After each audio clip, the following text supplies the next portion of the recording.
हमारे खुदावंद यीशु की अंजील मुकद्दस मत्ती के मुताबिक उसका 5वां बाब 17 से 19 आयत तक। उस वक्त यीशु ने अपने शागिर्दों से कहा, ये ख्याल मत करो कि मैं तौरात या सहाइफ़े अंबिया को मनसूख करने आया हूँ।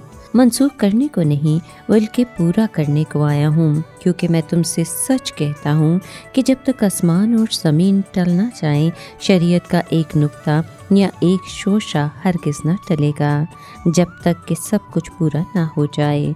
बस जो कोई इन छोटे से छोटे हुक्मों में से एक को मनसूख करे और ऐसा ही लोगों को सिखाए, वो आसमान की बादशाही में सबसे छोटा कहलाएगा, लेकिन जो अमल करे और सिखाए वही आसमान की बादशाही में बड़ा कहलाएगा। पाक कलाम के पढ़े और सुने जाने पर खुदावंद की बरकत हो, खुदा का शुक्र हो।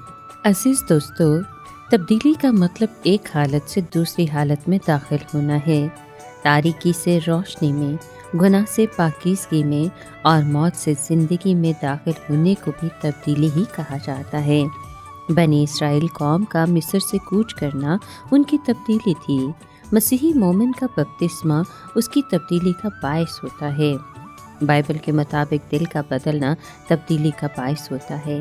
मेरा रोज़ा मुझे याद दिलाता है कि कपड़ों को नहीं बल्कि अपने दिलों को तब्दील करना है, अपने कमरे से निकलकर बाहर आना है, अपने हमसाये की खबरगिरी करनी है, अपने रवैये को तब्दील करना है। इसी तरह मेरी ज़िंदगी तब्दील हो सकती है और एक नई उम्मीद की किरण मेरी ज़िंदगी में रोशन हो सकती है। नई ज़िंदगी का तजर्बा वही शख्स कर सकता है जो अपने दिल को तब्दील करेगा। ए दिलों के ख्यालात को जानने वाले खुदावंद खुदा, मेरे दिल से बुरे ख्यालात को निकाल कर उनमें एक नया रूह भर दे, ताकि मैं एक नई ज़िंदगी में कदम रखूं। आमीन।